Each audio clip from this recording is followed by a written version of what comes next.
Glória a Deus. Meus irmãos, receba a paz do Senhor. Os irmãos estão bem?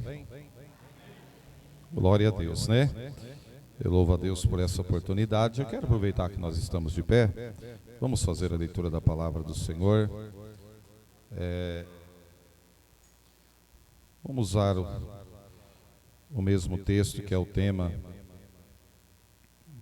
deste trabalho de escola dominical, que está em Esdras, capítulo 7,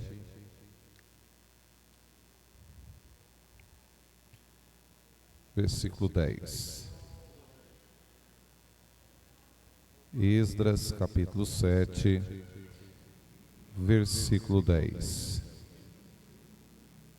Glória a Deus. Depois nós vamos fazer a leitura de outro texto bíblico para nós meditarmos aqui esta noite. Esdras, capítulo 7, versículo 10, diz assim: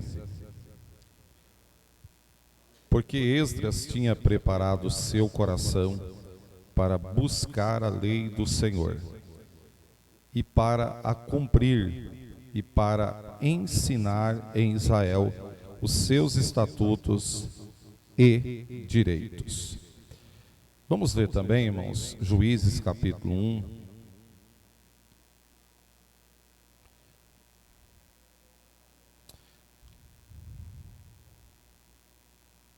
Do versículo 3 em diante.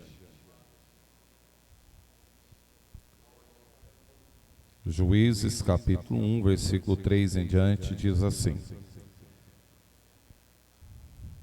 Juízes, capítulo 1, versículo 3 em diante. Então disse Judá a Simeão, seu irmão: sobe comigo a minha sorte, e pelejemos contra os cananeus, e também eu contigo subirei a tua sorte. E Simeão partiu com ele. E subiu Judá, e o Senhor lhe deu na sua mão os cananeus e os perizeus, e feriram deles em Bezeque a 10.000 homens. E acharam Adoni-Bezeque em Bezeque, e pelejaram contra ele, e feriram os cananeus e os perizeus. Porém, Adoni-Bezeque fugiu, e o seguiram, e o prenderam. Eles cortaram os dedos polegares das mãos e dos pés. Então disse Adoni-Bezeque: 70 reis com os dedos polegares das mãos e dos pés cortados apanharam as migalhas debaixo da minha mesa. Assim como eu fiz, assim Deus me pagou. E trouxeram a Jerusalém, e morreu ali. Amém? Glórias a Deus. Os irmãos podem tomar o seu assento, em nome de Jesus.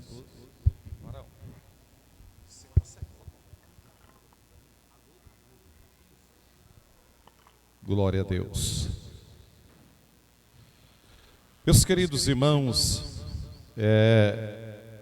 como eu já disse, eu sou grato a Deus por essa oportunidade que nos concede o Senhor de aqui estarmos para juntos nós estudarmos a palavra de Deus, para juntos também nós aprendermos a palavra do Senhor Jesus Cristo.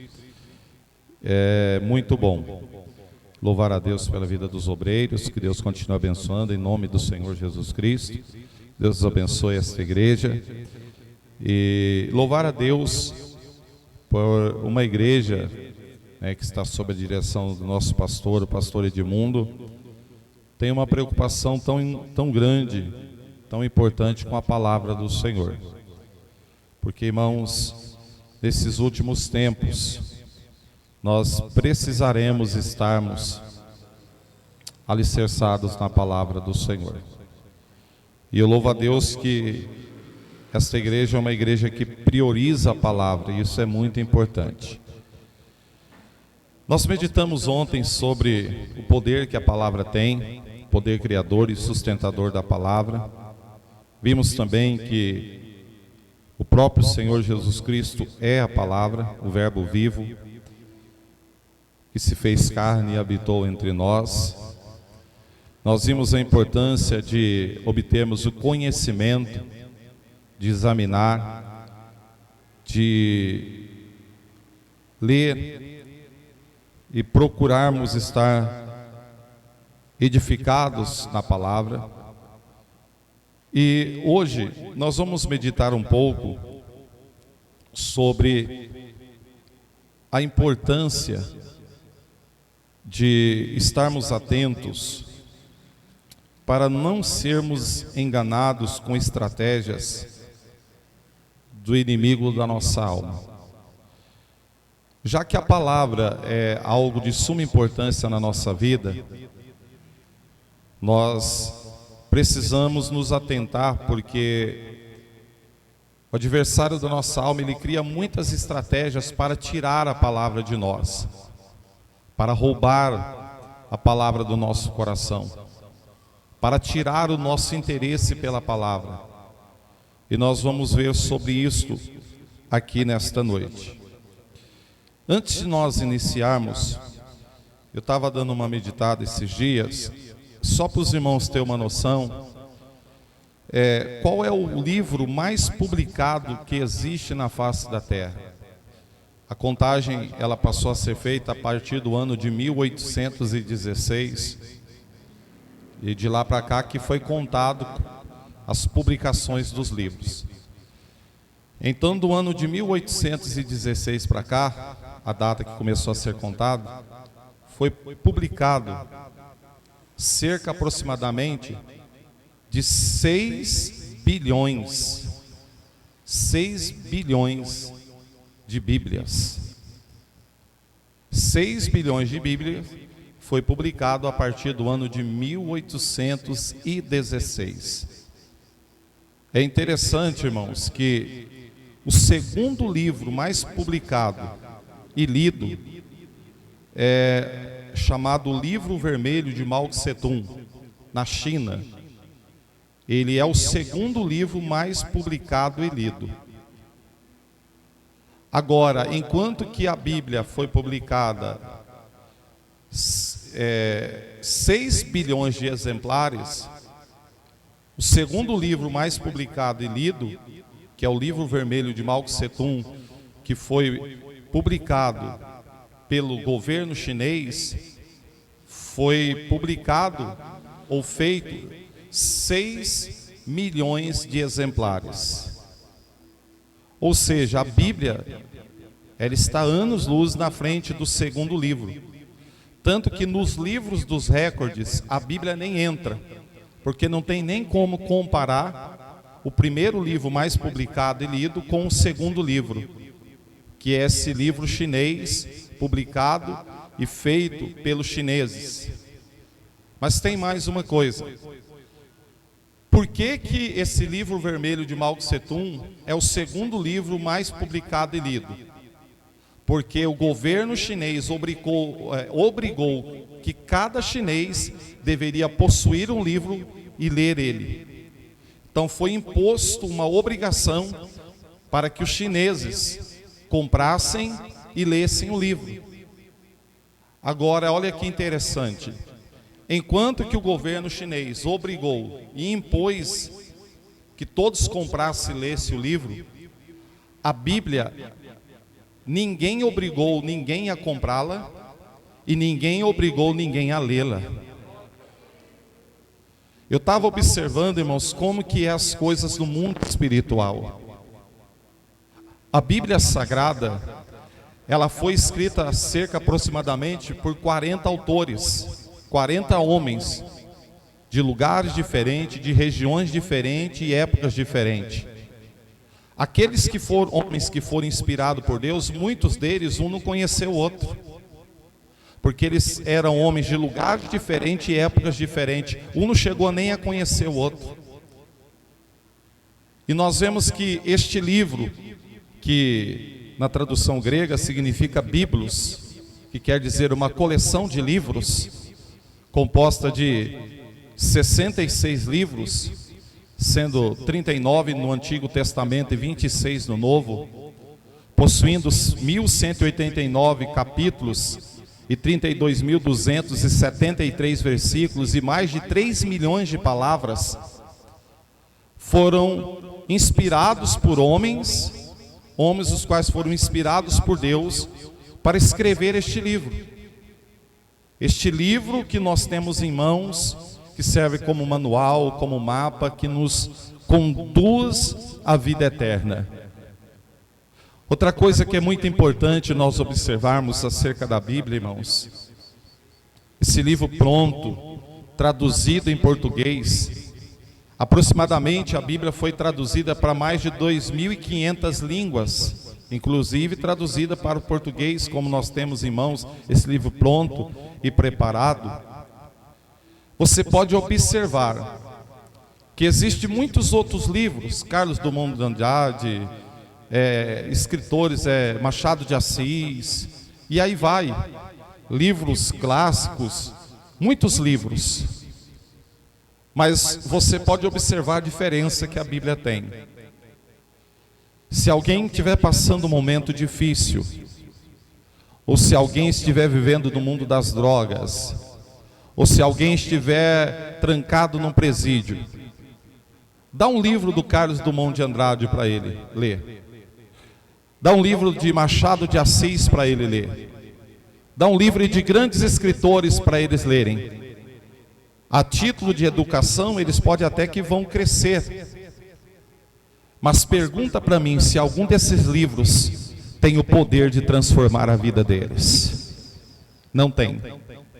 Mas agora pega uma Bíblia, leva para um drogado, leva para alguém que está passando por problemas, entrega no presídio e deixa lá com ele 5 meses. E depois de 5 meses, vai lá ver a vida dele, o que a Bíblia fez na vida dele. Porque esse livro, irmão, é o livro dos livros. Eu ouvi uma vez dizer que esse livro, embaixo dos outros livros, ele é a estrutura, ele é a base de todos os livros. Este livro em cima dos livros, ele é a coroa de todos os livros. Alguém pode dizer que a Bíblia fechada é um livro qualquer, mas eu não entendo assim. A Bíblia fechada é a palavra de Deus, mas a Bíblia aberta é a boca de Deus falando ao homem. Louvado seja o nome do Senhor Jesus Cristo. A Bíblia, ela não contém a palavra de Deus. A Bíblia, ela é a infalível, ela é a imutável, ela é insondável, ela é a inerrante, ela é a poderosa palavra de Deus. Oh, decandalabassuriandalabas. Este livro tem um poder, porque nele está escrito que o Evangelho é poder de Deus. Então, meus amados, eu amo a Bíblia e prezo muito pelo ensino da palavra, prezo muito também pelo tempo da palavra. Às vezes você vai pregar em alguns lugares, alguém diz assim: olha, chegou a melhor hora do culto, é 15 para as 9, está quase terminando o culto, só deixa 15 minutos para a palavra. Mas eu louvo a Deus que aqui tem uma igreja que prioriza a palavra do Senhor Jesus Cristo. Mas entrando na palavra, irmãos, eu quero usar um texto para que nós possamos entender estratégias do inimigo, para que nos seja tirado o tempo da palavra em nossa vida. Nós temos aqui, em Juízes capítulo 1, um homem chamado Adoni-Bezeque, rei de Canaã. Todos nós sabemos, irmãos, que o Senhor deu Canaã como terra prometida ao povo de Israel. E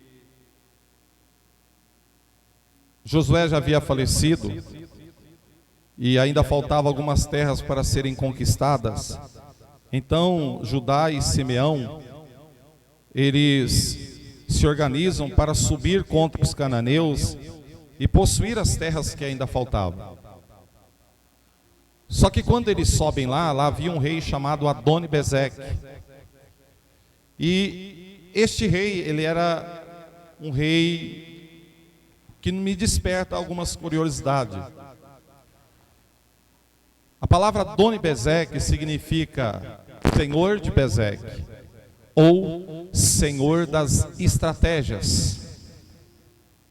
Esse é o significado do nome Adoni-Bezeque, Senhor de Bezeque ou Senhor das estratégias. Adoni-Bezeque era um rei muito estratégico, ele tinha algumas estratégias interessantes. E nós vemos aqui que ele diz assim: assim como eu fiz com 70 reis, eu cortei os dedos polegares e eles comiam migalhas debaixo da minha mesa, assim fizeram a mim, cortando também os meus dedos polegares. E uma das estratégias de Adoni-Bezeque, como era? Segundo Flávio Josefo, Adoni-Bezeque, ele se aproximava dos reis e ele fazia amizade com os reis.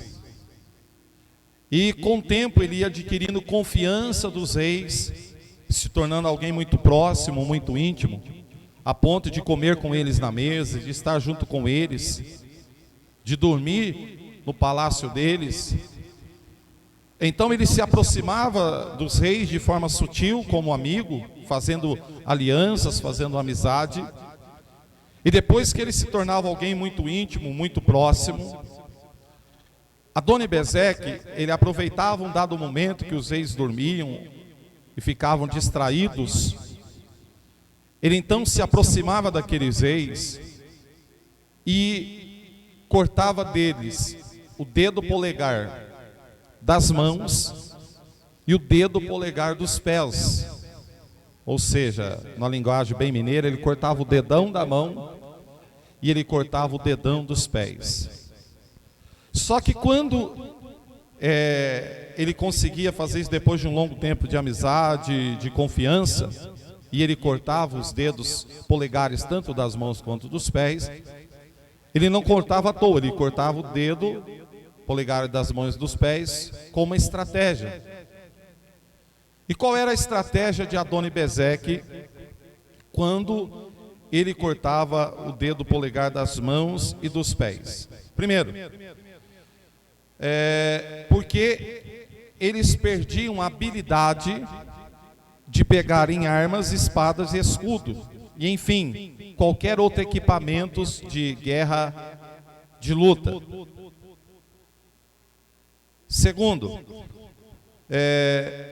quando isso acontecia com o rei, ele perdia a habilidade e a utilidade de ir à guerra.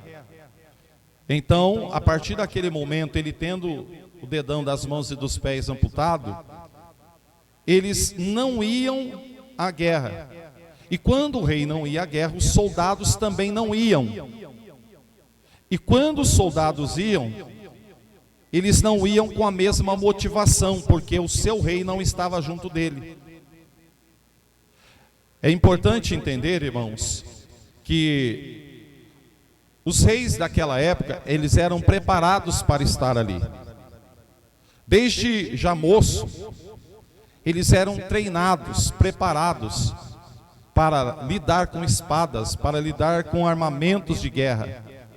Quando ele chegava a ser rei, ele chegava ali no reinado, mas chegava preparado, tanto para governar, como para manejar ferramentas, armas e equipamentos de guerra. Esses reis que Adoni-Bezeque amputou os dedos polegares, eram reis preparados na guerra. E geralmente o rei iria à frente, junto da batalha. Mas a partir do momento que eles tinham os dedos polegares amputados, eles não iam mais à guerra. E quando eles não iam, os soldados também não iam. E se fossem, eles iam desmotivados, eles não iam mais com a mesma motivação. Agora, qual é o propósito de Adoni-Bezeque quando ele amputava os dedos polegares, e o qual ele fez com esses 70 reis? E eu quero discorrer com os irmãos sobre isso. Primeiro, eu vou começar com os pés. Quando ele amputava o dedo polegar dos pés, a primeira coisa que tirava daquele rei, tira o equilíbrio do corpo. Devido à ausência do dedão, o corpo acaba desequilibrado durante a caminhada. Eu não sei se os irmãos sabem, mas isso é cientificamente comprovado. Se amputar o dedão polegar do teu pé, o teu corpo perde o equilíbrio. Porque o dedão do pé, o dedo polegar, ele serve para dar equilíbrio ao corpo, é o que te ajuda a manter de pé. Uma vez tendo o dedão amputado, o dedo polegar, o teu corpo ele não tem mais o mesmo equilíbrio. O teu corpo ele não tem mais a mesma firmeza. Entendeu? Então este é o primeiro propósito. Agora o segundo propósito, quando amputa ou tira o dedão polegar, o dedão do pé, você perde a capacidade de caminhar longas distâncias. Ou seja, se você caminhava ou corria 5 quilômetros, a partir do momento que amputa o seu dedão polegar, ou dedo polegar, você caminha somente 2.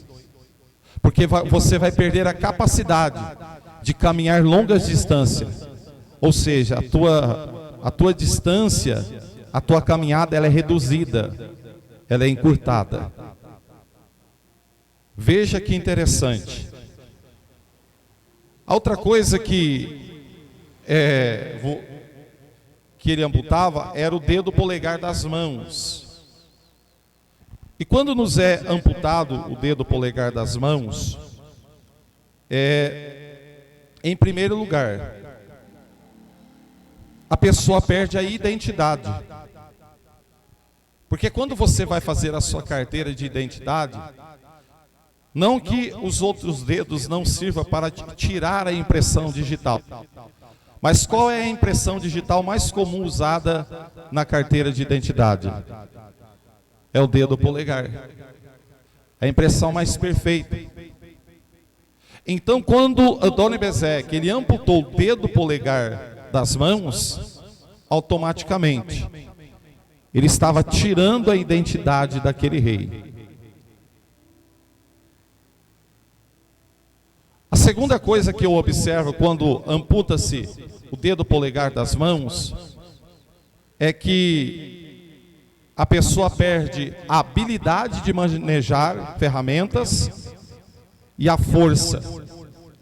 Aquele rei que pegava a espada, você pode ver que o dedo polegar ele faz oposição, é ele que ajuda a segurar as coisas. Veja bem, como que eu vou pegar um copo desse sem o dedo polegar?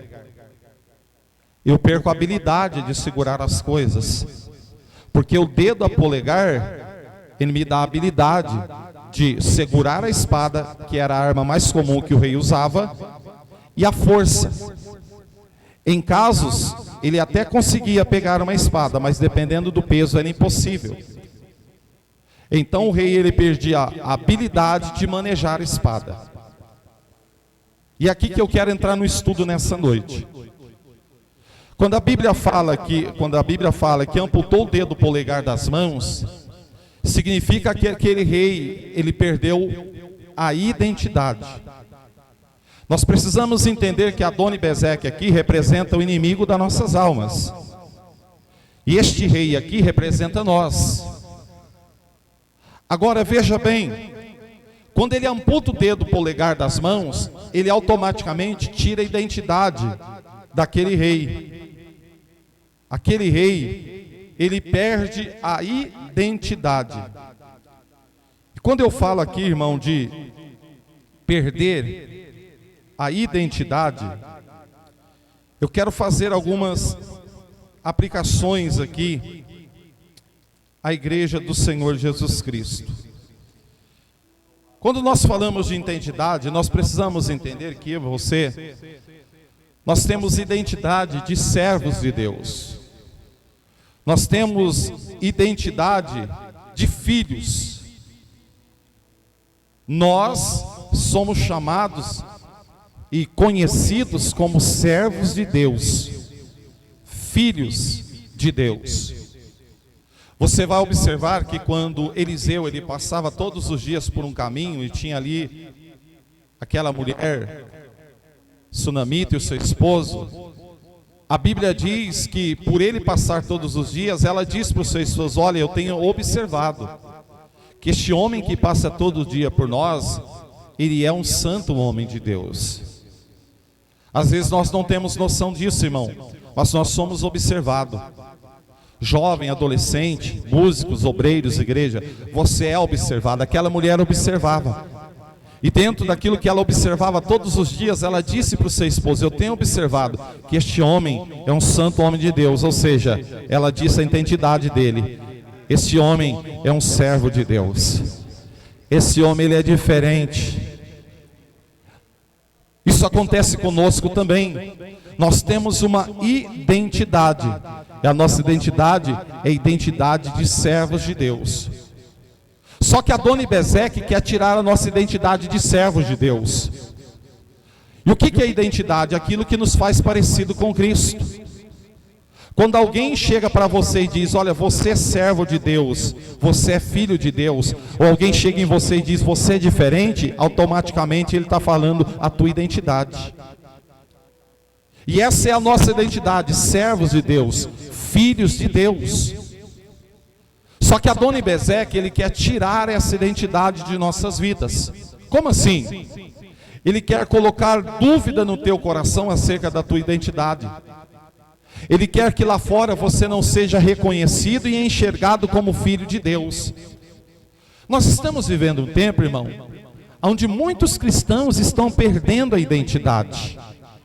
Muitos cristãos estão perdendo a identidade de servos de Deus, de filhos de Deus, não são reconhecidos mais como servos do Senhor. Não está tendo mais diferença entre quem serve a Deus e quem não serve. E isso é uma estratégia de Adoni-Bezeque. Pastor, mas tem base bíblica? Isso tem. O diabo ele quer confundir a nossa identidade e colocar dúvida em nós acerca da nossa paternidade espiritual.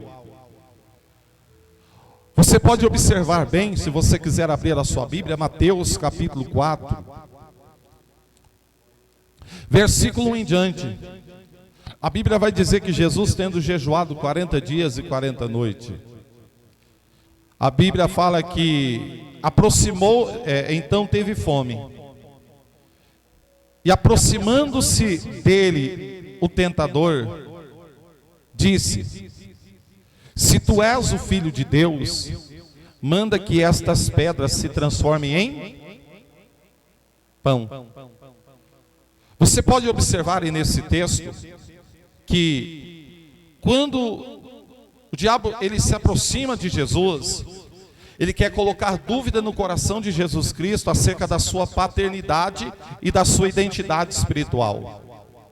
Quando ele diz: se tu és o Filho de Deus, se é uma palavra que nós usamos em caso de dúvidas, ou quando há dúvida, ou quando queremos gerar dúvida. Se tu és o Filho de Deus, se ali dá uma conotação de dúvida. Manda que estas pedras se transformem em pães. Você observa aí que o diabo quis colocar dúvida em Jesus Cristo acerca da sua paternidade, e ao mesmo tempo quis colocar a identidade dele em dúvida. E esta mesma coisa hoje, Adoni-Bezeque, que representa o diabo, quer fazer hoje com nós, a igreja. Ele quer que nós venhamos perder a nossa identidade, ou que nós venhamos ter dúvida no nosso coração acerca da nossa identidade. Só que tem uma coisa, volta aí um pouquinho no capítulo 3, o versículo 17. Ao mesmo tempo que o diabo quis colocar dúvida em Jesus acerca da sua paternidade, da sua identidade, olha o que aconteceu. Jesus havia passado pelo Jordão. Ele foi ali para cumprir as Escrituras, mesmo não tendo pecado, ele foi ali para ser batizado por João Batista. E a Bíblia diz que quando Jesus ele é imergido, ele é mergulhado nas águas do Jordão. E quando ele é mergulhado e ele é levantado, a Bíblia diz que o céu se abriu. O Espírito Santo desceu em forma de uma pomba. E uma voz ecoou do céu dizendo: este é o meu filho amado, em quem eu tenho me comprazido. Aleluia. O diabo, irmãos, ele se esqueceu de uma coisa. Aleluias. Que quando ele foi colocar dúvida no coração de Jesus, que quando Jesus saiu do Jordão para ir para o deserto, ele saiu com uma certeza. Aleluia. O céu se abriu, o Espírito Santo desceu e uma voz ecoou dizendo: este é meu filho amado, em quem eu me comprazo. Deixa eu te perguntar uma coisa, irmão. Quando Deus falou, aleluias, o mundo espiritual ouviu, sim ou não? Sim, porque Deus é espírito. Quando ele falou, o mundo espiritual ouviu. Se o mundo espiritual ouviu, o diabo ouviu. Se o mundo espiritual ouviu, o inferno ouviu. Ou seja, o diabo sabia quem Jesus era. Porque o diabo em si, ele não tem dúvida de quem você é em Cristo Jesus. Mas ele tem uma estratégia. Ele quer fazer você perder a sua identidade. Ele tem uma estratégia, ele quer colocar dúvida no teu coração de quem você é em Cristo Jesus.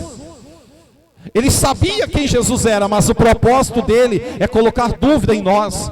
O propósito dele é fazer nós perder a nossa identidade. Só que ele esqueceu de uma coisa: quando Jesus saiu do Jordão para ir para o deserto, aconteceu essa experiência tremenda. O céu abriu, o Espírito Santo desceu e uma voz ecoou dizendo: este é o meu filho amado, em quem eu me comprazo.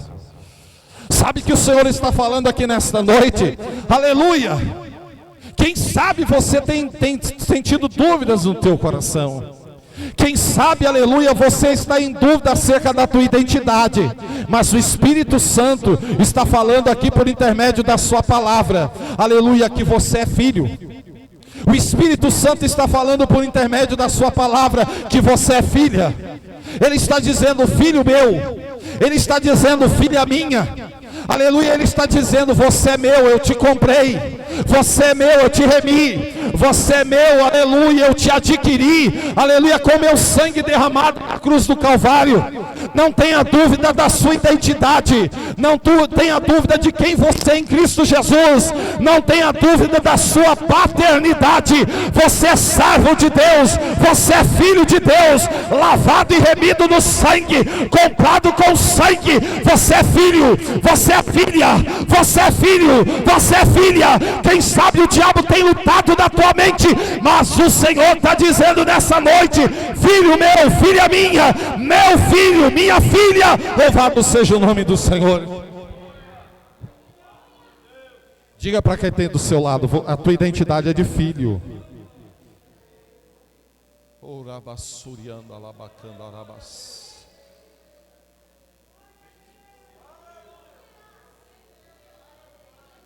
Eita, labassurianda, labacanda, labalás. Ou seja, a estratégia continua a mesma, irmão. O Adoni Bezek cortou o dedo polegar para tirar a identidade. Mas o diabo também, com o próprio Jesus, quis confundi-lo, colocar dúvida acerca da sua identidade e da sua paternidade. Mas só para você ter certeza de quem você é em Cristo Jesus, abre a tua Bíblia aí, irmão. Louvado seja Deus. Abre a tua Bíblia aí, em 1 Pedro capítulo 2, versículo 9.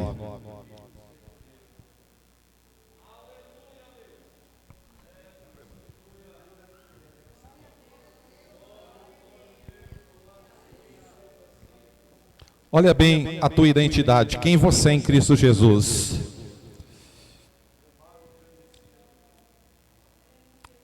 1 Pedro capítulo 2, versículo 9. Olha quem você é em Cristo Jesus, irmão.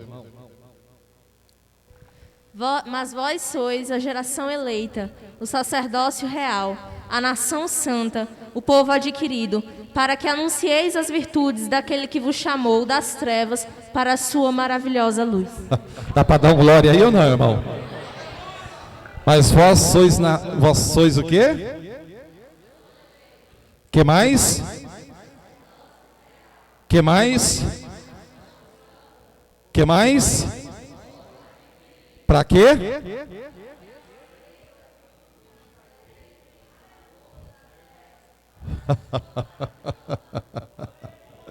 Essa é a nossa identidade, irmão, nação eleita, sacerdócio santo, sacerdócio real, povo adquirido, a qual o Senhor tem nos chamado para proclamar as boas novas, porque Ele nos tirou das trevas para a sua maravilhosa luz.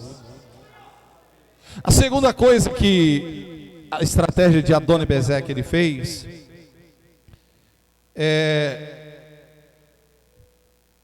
quando ele amputou o dedo polegar,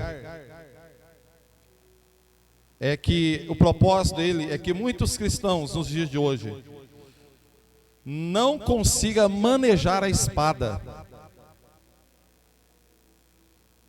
Quando ele amputava o dedo polegar do rei, o rei não conseguia mais manejar a espada, ele perdia a força, a habilidade. Então não tinha mais como ele ir na guerra e pegar a espada e guerrear. Ele perdia o quê? A habilidade, a força. Ele não conseguia mais manejar a espada. O que a espada aqui representa, irmão? A espada aqui representa a Bíblia, a palavra de Deus.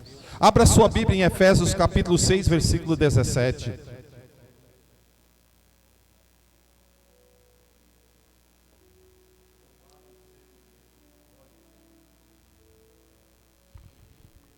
Olha bem o que está escrito aí. Tomando também o capacete da salvação e a espada do Espírito, que é a palavra de... A espada do Espírito, que é a palavra de... Então a espada aqui representa o que é a palavra de Deus. A estratégia de Adoni-Bezeque, irmão, é o quê? É tirar a habilidade. É tirar de nós a habilidade o quê? De manusear a espada, a palavra de Deus. Irmão, sabe qual é uma das estratégias de Adoni-Bezeque? Uma das estratégias de Adoni-Bezeque é criar distrações para tirar o teu tempo de estudar, de ler e aprender a palavra de Deus. E eu quero que você preste muita atenção aqui. Quando Adoni-Bezeque ele amputou o dedo polegar, primeiro, tirar a identidade. Segundo, tirar a tua habilidade, a tua força, o teu desejo e o teu tempo de manusear, de ler e de estudar a palavra de Deus. Você pergunta assim, mas irmão, qual é a estratégia de Adoni-Bezeque? É criar distrações. Irmão, o diabo, olha como ele é. Ele faz de tudo para inverter as coisas de Deus. Presta atenção. Na Páscoa, aonde se é comemorado que é a morte e a ressurreição de Jesus, qual foi a estratégia de Adoni-Bezeque, do diabo? Ele inventou o tal chamado ovo de Páscoa. Aí chega no dia da Páscoa, o que as crianças mais falam? Elas falam em Jesus ou elas falam em ovo de Páscoa e coelhinho da Páscoa? As crianças lembram mais do ovo de Páscoa e o coelhinho da Páscoa. Pastor, é pecado eu dar um ovo de Páscoa para o meu filho? Não. Desde que no dia da Páscoa, ainda que a nossa Páscoa nós comemoramos em todas as ceias, que a Páscoa nossa é a Santa Ceia, nós precisamos chegar para o nosso filho e dizer: filho, eu estou te dando sim esse ovo de Páscoa, mas você precisa entender, o que é comemorado hoje na nossa nação é a morte e ressurreição de Jesus Cristo. É o que nós fazemos em toda a Santa Ceia. Se você tomar a Santa Ceia, mas não trazer à sua memória que um dia alguém enfrentou o Calvário, morreu, mas ao terceiro dia ressuscitou, para que aquele momento você esteja diante da mesa do Senhor, a Santa Ceia não tem sentido. É por isso que a Bíblia fala para nós em Provérbios, você pode abrir se você quiser, versículo 6, ensina o menino no caminho que deve andar, porque quando ele crescer não se desviará dele. E é claro, alguns dizem, se crescer o Senhor o lembrará. Mas o propósito da Bíblia Sagrada é: ensina o menino no caminho que deve andar. Ou seja, não é ensinar o caminho, vai lá meu filho, não, é no caminho. Significa, vamos supor que essa menina aqui é a minha filha. Vem aqui, filha. Qual que é o teu nome? Oi? Hoje você é minha filha, viu? Vamos supor que tem escola dominical amanhã. Ana Lívia? Ana Vívia? Ana Vívia, é com a máscara, fica difícil de entender. Vamos supor que amanhã tem escola dominical. É culto de ensino. Então Ana Vívia, ela até quer ir na escola dominical, mas a mãe dela não está muito disposta. Mas vamos supor que ela tem uma irmã, que é a tia dela, e ela vai para a escola dominical. Aí, eu não vou, mas vai com a sua tia. Então o que acontece? Vai até ali na frente e volta, fazendo um favor. Isso, até na câmara e volta. Ela está indo para a escola dominical. Mas a mãe e o pai não estão vindo. O que acontece? Ensina o menino no caminho. Não é mandar o meu filho ir e eu ficar. Quando a Bíblia fala ensina o menino no caminho, significa que eu tô junto. É não é o. Filho, vamos para a escola? Vamos. Mas aí ele vai falar, mamãe, eu estou cansado, eu acordei a semana inteira para ir na escola. Eu vou ficar dormindo. Então fica, eu vou então. Às vezes o pai vem e deixa o filho, não. Aleluia, é melhor você trazer o teu filho chorando hoje na escola dominical, do que amanhã você ter que chorar por ele no mundo. Você ter que chorar por ele perdido nas drogas.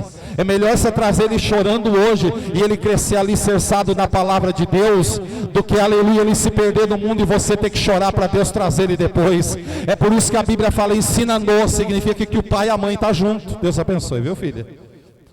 Irmão, esforça em vir na escola dominical e trazer os teus filhos. Esforce em vir na escola dominical para os teus filhos crescerem alicerçados na palavra de Deus. Lá na igreja, quando eu cheguei lá, eu estava lá 2 meses. Apareceu uma jovem senhora, tinha casado há pouco tempo. E ela me procurou e ela falou o seguinte: pastor, quando eu era adolescente, eu era da igreja. Os meus pais me trouxeram. Só que aí depois os meus pais desviaram, eu não vim mais na igreja.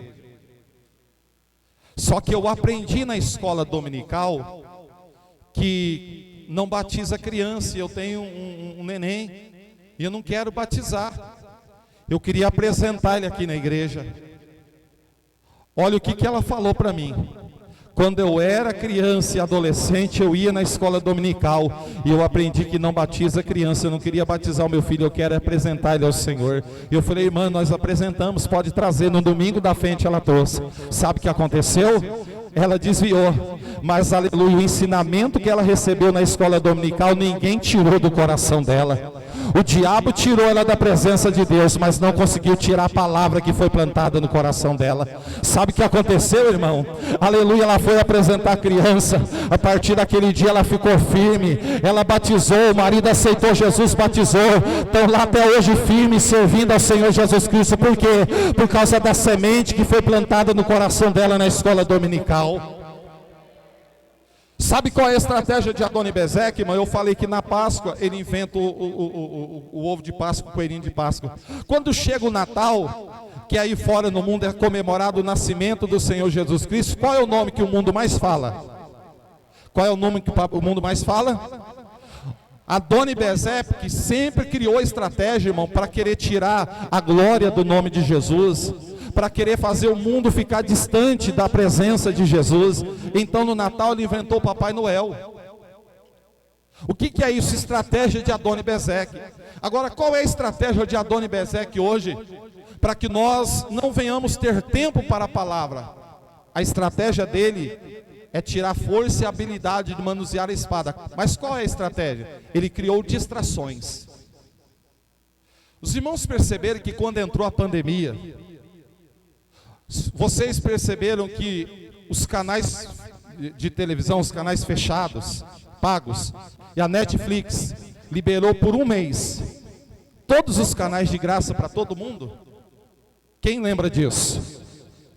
Netflix, esses canais fechados que é pago, liberou de graça por todo mundo por 1 mês.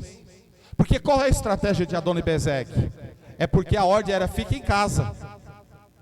Então se a ordem é fica em casa, nós estávamos numa correria, trabalhando, corre para lá, vinha no culto, mas já que eu vou ficar em casa, não posso ir no culto, o que eu vou fazer então? Eu vou tirar mais tempo para ler a Bíblia, eu vou tirar mais tempo para estudar a Bíblia, Eu vou tirar mais tempo para orar aqui em casa. Eu vou tirar mais tempo para fazer um culto doméstico, eu e a minha família. Sim, nós fomos orientados a isso. Já que você vai ficar em casa, não vai vir, leia a Bíblia, estuda a Bíblia. Aí a dona Ebezeque falou, eu vou criar uma estratégia.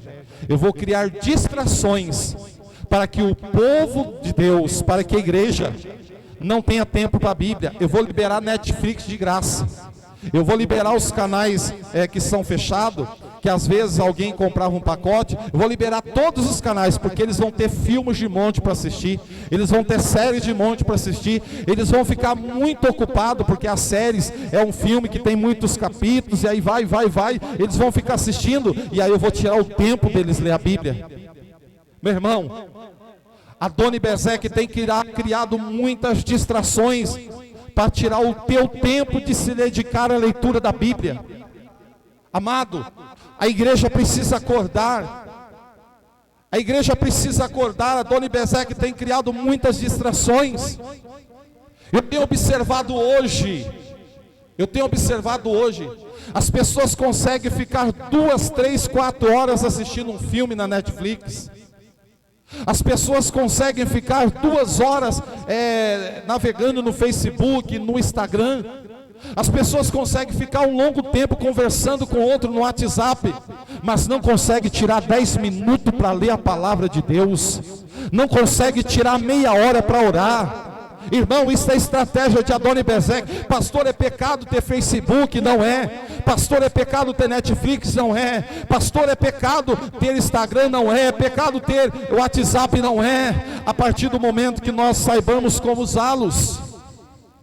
Não é pecado, irmão, mas escute. Adoni Bezeque tem criado o quê? Distrações para tirar o teu tempo de se dedicar à palavra de Deus. Quantos de nós que outrora tiravam um tempo para ler a palavra, lia um capítulo por dia, lia um livro numa semana, e hoje às vezes passa até o quê? Passa até uma semana, um mês sem pegar na Bíblia. Pega a Bíblia para ir para a igreja, mas não estuda mais a Bíblia, não lê mais a Bíblia, não se dedica mais à palavra de Deus. Isso é estratégia de Adoni Bezeque, criando distrações. Mas o Senhor tem nos trazido aqui, Deus tem preparado esse final de semana para nos despertar e dizer cuidado com as estratégias de Adoni Bezeque, para dizer cuidado com as distrações que Adoni Bezeque tem criado. O Senhor está falando comigo e com você. Dedique mais a minha palavra, ame mais a minha palavra, examine mais a minha palavra, esmiúce mais a minha palavra, cave mais a minha palavra, porque isso aqui, irmão, é um oceano profundo. Quanto mais você cava, menos você vê que você sabe. Quanto mais você cava, mais você vê que é uma fonte inesgotável. Quanto mais você estuda, mais você vê a grandeza de Deus e quanto nós somos pequenos. Quanto mais você estuda, mais você vê a glória, a grandeza do Eterno Todo-Poderoso. E o Senhor está dizendo: desperta, igreja, desperta, igreja, desperta, igreja. Louvado seja o nome do Senhor.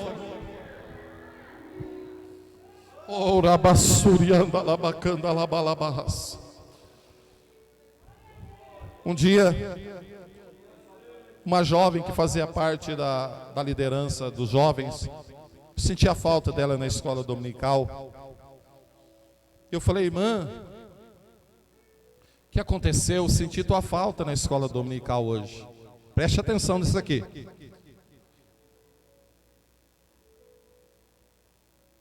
Ah, não, pastor, não deu, não acordei. Aí a irmã dela dedou ela.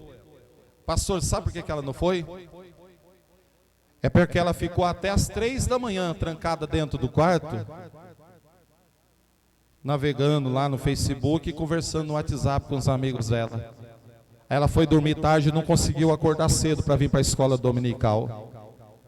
Ficou até as 3 horas da manhã trancada dentro do quarto, na rede social. Eu pergunto para você, onde estavam os pais daquela irmã, daquela jovem? Irmão, acho que tudo tem um limite. Nós precisamos, nós pais, estabelecer limites na vida dos nossos filhos. Ah, mas o meu filho está dentro de casa, não está fazendo nada errado. Mas você se esqueceu que no aparelho celular dentro do quarto ele pode ver, conversar com quem ele quiser. E às vezes, se não tomar cuidado, ele está pecando dentro de casa? Estratégia de Adoni-Bezeque.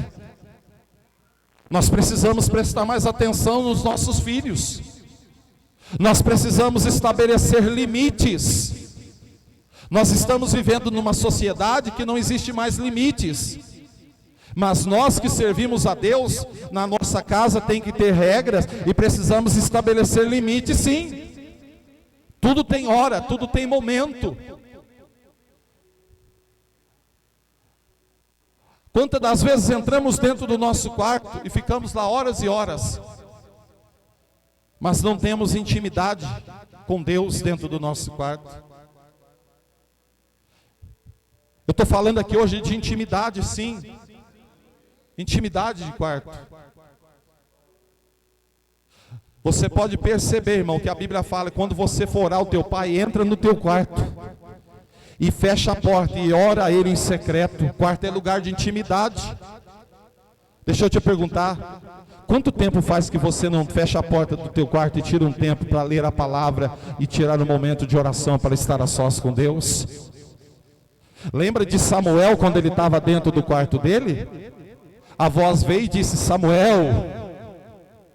Irmão, saiu tudo fora aqui. Mas é o Espírito Santo que está levando. Samuel. Aí Samuel, sabe o que aconteceu? Samuel foi lá no quarto de Eli. Ô Eli, você me chamou? Eu falei: não, não te chamei não. Ué, mas eu escutei uma voz me chamando. Não, volta e deita. Aí ele voltou lá e deitou. Dali um pouco veio de novo a voz: Samuel. Aí Samuel voltou lá no quarto de Eli. Chamou Eli? Falei: não, não te chamei não. Ele voltou de novo no quarto para deitar. Quando veio a voz, gritou de novo: Samuel. Ele voltou lá em Eli. Aí Eli falou: ah, já entendi.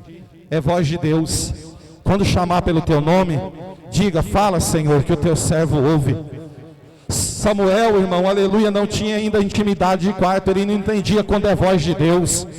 Quantos de nós não estamos perdendo a sensibilidade espiritual porque não temos mais intimidade de quarto? Quando entramos dentro do nosso quarto, em vez de tirar um tempo para ler a Bíblia e orar, ficamos distraídos com coisas, com estratégias de Adoni-Bezeque. Mas o Senhor está dizendo, aleluia, que quando você chegar lá no teu quarto hoje, aleluia, o Senhor vai estar lá te esperando para uma intimidade, para um relacionamento mais profundo. Pastor, posso mexer no celular? Lógico que pode, mas aleluia, não esqueça de tirar um tempo para Deus. Não esqueça de aprofundar o teu relacionamento para Deus, porque lá dentro do teu quarto Deus vai te dar experiência. Lá dentro do teu quarto a glória de Deus vai se manifestar. Lá dentro do teu quarto a glória de Deus vai se revelar e você vai dizer: fala, Senhor, que o teu servo ouve. Louvado seja o nome do Senhor.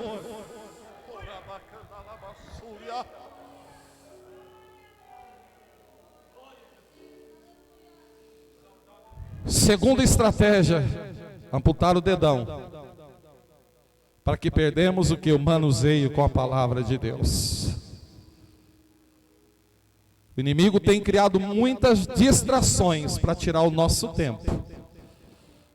Mas a Bíblia diz aqui nesta noite, Isaías 55, versículo 6: buscai ao Senhor enquanto se pode achar, invocai-o enquanto está perto.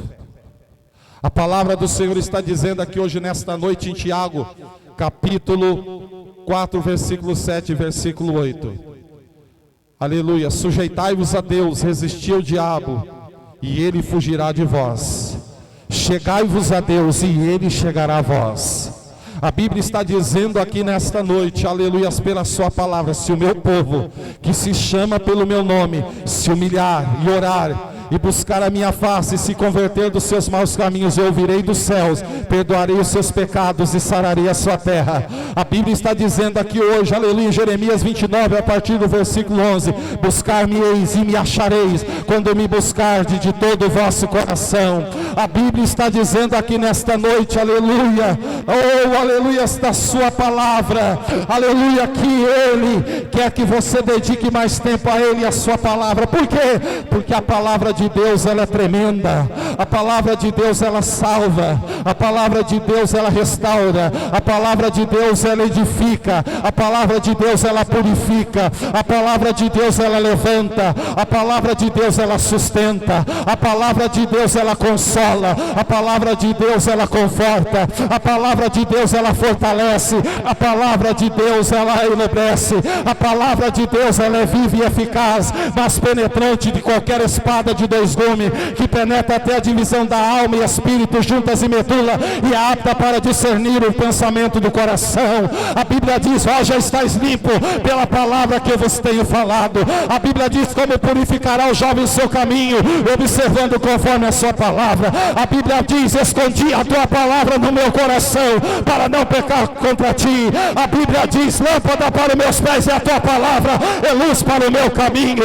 A Bíblia diz que a palavra é o martelo que a esperança tenha. A Bíblia diz que a palavra de Deus, ela é imutável. Aleluia, passarás os céus e a terra, mas a minha palavra não há de passar. Tem alguém por aí que está dizendo: a Bíblia tem que ser atualizada, mas Billy disse que a Bíblia é mais atual do que o jornal que vai sair amanhã. A Bíblia é imutável, infalível. A Bíblia é, aleluia, a poderosa palavra de Deus, deixada para mim e para você.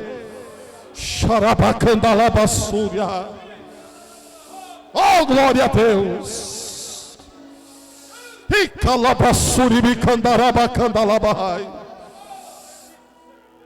Meu irmão, ame a palavra. Ah, se candarabassuri me candarabalabas. Oh, se candalabalabas. Irmãos, eu tive a oportunidade de ouvir um pastor ensinar. Talvez alguns aqui não conheçam, pastor Germano. Ele tinha 90 anos de idade. Pastor Germano, ele foi ao ministério com 20 anos de idade, já tinha 70 anos no ministério, e a vida inteira ele andou pelas igrejas ensinando a palavra de Deus, a vida inteira. Ele estava com 90 anos, quando foi a última vez que eu vi ele dar um culto de ensino. Ele era considerado mestre na palavra. Irmão, você não via a hora passar com ele ensinando. Eu nunca esqueci isso, eu quero deixar esse testemunho para você nunca esquecer. Um dia que ele estava dando estudo, nessa última vez que eu vi, ele falou o seguinte: eu tenho 90 anos de idade, 70 anos de ministério. Já andei por todo esse Brasil aí pregando e ensinando a palavra de Deus. Ele falou: faz 70 anos que eu estou no ministério, e 70 anos que eu estou aprendendo a palavra de Deus. 70 anos que eu estou estudando a palavra de Deus, e 70 anos que eu estou me assentando para ouvir a palavra de Deus. Ele falou assim: agora é que eu estou começando a ficar bom. Só que a hora que você começa a ficar bom, já está na hora de vestir o paletó de madeira. Sabe o que ele quis dizer com isso? Se você viver 100 anos servindo a Deus, é 100 anos aprendendo a palavra. Irmão, não importa o tempo de crente que você tem. Ah, eu já sei muito, eu não preciso vir, não sabe é nada. Não sabe é nada. Porque aquele que diz que sabe demais e não assenta para aprender, na verdade não sabe nada. Esse pastor, ele era mestre na palavra, 70 anos ouvindo, estudando e lendo. Ele falou: agora é que eu estou começando a ficar bom, mas a hora que eu estou ficando bom, está na hora de vestir o paletó de madeira. Ou seja, eu morro e não aprendo tudo. Cresça com esse propósito, irmão, de aprender a palavra de Deus. Eu vou parar por aqui. O decandalabassuri andalás. Amanhã nós vamos estudar, irmãos, sobre estar edificados, praticar a palavra. Amanhã nós vamos falar um pouquinho sobre a palmeira. Amém? Baseado no ouvir e praticar, se assim nos permitir o Senhor. Amém? Quando Adonibezeque amputou o dedo da mão e do pé, tirou a identidade, a força e a habilidade de manusear a palavra, automaticamente cortou o dedão do pé. Perdeu o equilíbrio. Equilíbrio fala de firmeza. Perdeu a firmeza. Irmão, coisa triste é quando perdemos a firmeza. Nós ficamos naquela gangorra espiritual. E ele também perdeu a capacidade de fazer caminhadas longas. A sua caminhada foi encurtada. Quantos na obra de Deus que tem chamado, tem promessa, mas Adoni-Bezeque vem, amputa o dedão do pé e encurta a caminhada. Alguém que você olhava e dizia, tinha um chamado lindo, tinha promessas lindas, tinha tudo para ir longe, mas de repente a caminhada foi encurtada. Quantos que estavam aqui, irmão, e hoje não está mais, porque Adoni-Bezeque amputou o dedo da mão, tirou a palavra. Adoni-Bezeque tirou a identidade. Adoni-Bezeque tirou o equilíbrio, tirou a firmeza e encurtou a caminhada daquela pessoa. Mas você está crescendo edificado na palavra. Ainda que Adoni-Bezeque peleja contra a tua vida, o rei, aquele rei, mas nós não podemos nunca nos esquecer que ele era sim o rei de Canaã. Mas ele não pode esquecer que nós servimos o Rei dos Reis e Senhor dos Senhores, que é o leão da tribo de Judá. Uda calabassuri micandaraias. Te coloco de pé em nome de Jesus. Louvado seja o nome do Senhor. Feche teus olhos. O decandalabalabassuri andalabas. A tua palavra escondi, guardada no meu coração.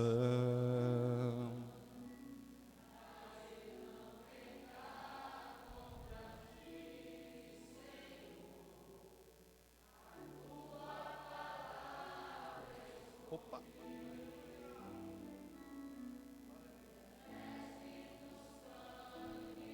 Perdão, Ivan.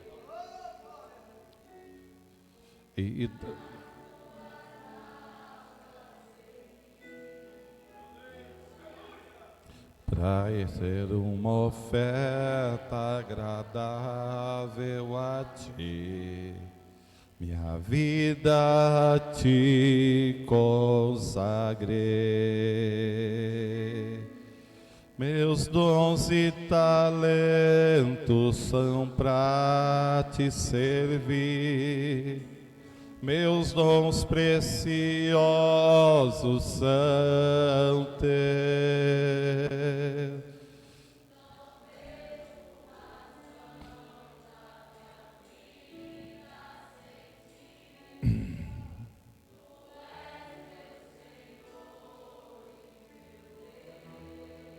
Aleluias.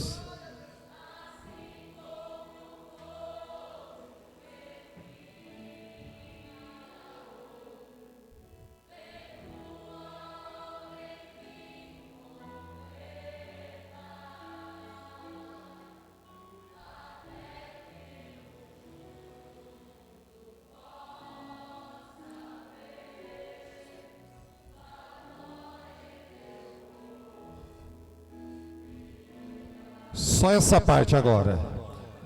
A tua palavra escondi, aleluia, guardada no meu coração, pra eu não pecar contra ti, Senhor. A tua palavra escondi. Oh, glórias!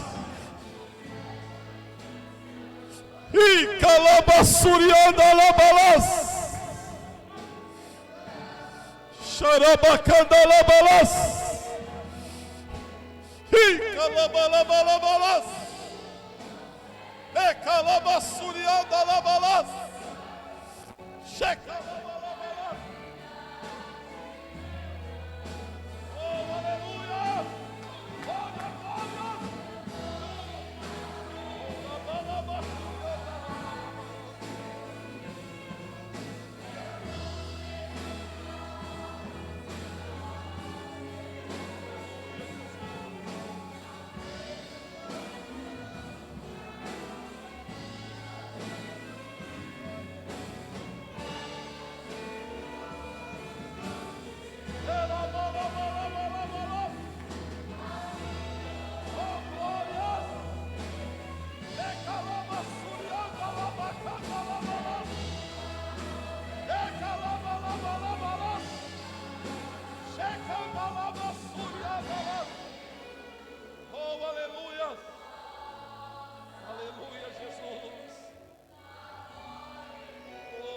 Aleluias. Oriama e Assuriama. Não estou sentindo uma graça de Deus. Oh, aleluias.